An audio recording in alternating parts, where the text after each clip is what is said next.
વાત કરીએ આગળ પંચમહાલનું શહેર લુણાવાડા હાઈવે માર્ગ પાણીમાં ગરકાવ તરફ વાત કરીએ સુરતમાં પણ વધુ વરસાદ વરસ્યો છે જેના કારણે અનેક એવા વિસ્તારો કે જે પાણીમાં ગરકાવ થઈ ગયા છે।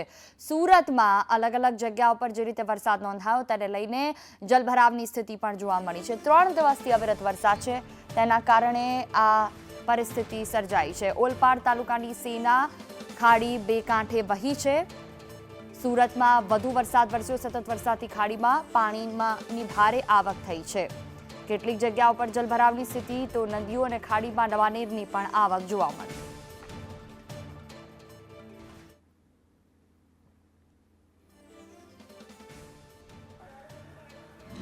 ઉપરવાસમાં સતત વરસાદ વરસી રહ્યો છે અને ઉકાઈ ડેમમાં પાણીની આવક વધી છે ત્યારે ઉકાઈ ડેમમાં છેલ્લા 2 દિવસથી પાણી છોડાઈ રહ્યું છે ત્યારે સુરતમાં નીચાણવાળા વિસ્તાર વસતા લોકોને એલર્ટ કરાયા છે। અરાજન વિસ્તારમાં રેવાનગર આવેલું છે। રેવાનગરના કેટલા ઘરો છે તેને ખાલી કરવામાં આવ્યા છે અને તેમનું સ્થળાંતર કરવામાં આવ્યું છે। પાણીનું જળસ્તર છે તે સતત વધી રહ્યું છે। ઘરો દ્રશ્યમાં જોઈ શકો છો કે કઈ રીતના અત્યારે પાણીમાં ગરકાવ થઈ ગયા છે। 25 જેટલા ઘરો છે તે અત્યારે પાણીમાં ગરકાવ થઈ ગયા છે અને તેમને જે ખાનગી શાળા છે તેમાં કહેવાય કે સ્થળાંતર કરવામાં આવ્યા છે।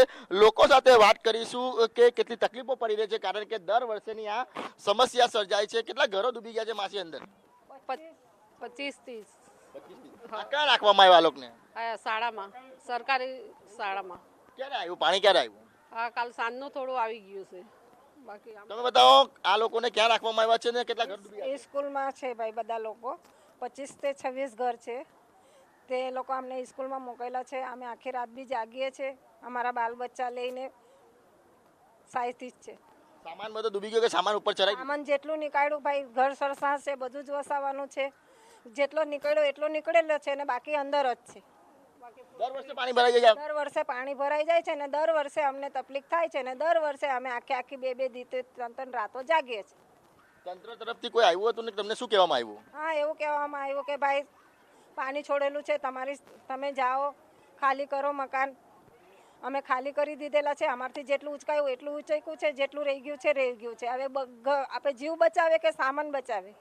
જમવાની વ્યવસ્થા કરવામાં આવી છે? હા, જમવાની વ્યવસ્થા કરી છે। આ લોકોએ મોકલ્યું છે પૂરી શાક એવું। તો બિલકુલ જોઈ શકાય છે કે તાપી નદીમાં પાણીની આવક થઈ રહી છે અને છેલ્લા 2 દિવસથી આ રીતની પરિસ્થિતિ સર્જાય છે ત્યારે સુરતમાં અરાજન ખાતે આવેલા રેવાનગરની આ સ્થિતિ છે જ્યાં ગાડી 25 જેટલા ઘરો છે તે પાણીમાં ગરકાવ થઈ ગયા છે પરંતુ તંત્રએ સાવચેતીના રૂપે ગઈકાલે જ તેમને ખાલી કરવાની સૂચના આપી હતી અને એક સરકારી શાળા છે ત્યાં ગાડી અત્યારે તેમને રાખવામાં આવ્યા છે। કાકા કેટલું પાણી છે અત્યારે ત્યાં ગાડી? અત્યારે કમસે કમ 6 ફૂટથી ઉપર છે પાણી। પહેલા કેટલું પાણી હતું? 1 કલાક પહેલા? અત્યારે કેટલું આવ્યું? અત્યારે બહુ ખાસ પાણી આવ્યું। ટાપેલો બાંબુ છે ને અત્યાર સુધી અહીંયા સુધી આવી ગયું। પાણી ક્યાં લગીને આવે અહીં ગાડી? બસ આટલે સુધી આવે। બિલકુલ તો લોકો સાથે વાત કરીશું। અન્ય લોકો છે તે જે અહીંયા સ્થાનિક લોકો છે તેમની સાથે વાત કરવાના પ્રયાસો કરીશું। કેટલું પાણી આવે કાકા? અહીંયા કમસે કમ ને તો 3-3.5 લાખ ક્યુસેક પાણી હોય તો ઉપર ચડી જાય। અત્યારે 2 લાખ ને કંઈ 70,000 એવું છે એટલે એટલી બધી તકલીફ નથી। જે નીચે વિસ્તારમાં જો રહેલા છે તે લોકોને તકલીફ છે ને તે લોકોને અમને સ્થળાંતર કરેલા છે સરકારી સ્કૂલના અંદર। એટલે તે લોકોને બધી જાતની સુવિધા મળતી છે, ખાવાનું પીવાનું બધું મળે છે। બિલકુલ તો ઉપરવાસમાં સતત વરસાદ વરસી રહ્યો છે તેની આવક છે તે ઉકાઈ ડેમમાં થઈ રહી છે અને ઉકાઈ ડેમમાંથી તાપી નદીમાં પાણી છોડાઈ રહ્યું છે અને અત્યારે જે કહેવાય કે તાપી નદીની આજુબાજુમાં વસતા લોકો છે તેને એલર્ટ કરાયા છે અને કેટલા અરાજન વિસ્તારના જે લોકો છે તેને સ્થળાંતર કરીને સ્કૂલમાં ખસેડવામાં આવ્યા છે સાવચેતીના રૂપે। કેમેરા પર્સન અજીત પટેલ સાથે મનીષ પરમાર, સંદેશ ન્યૂઝ, સુરત।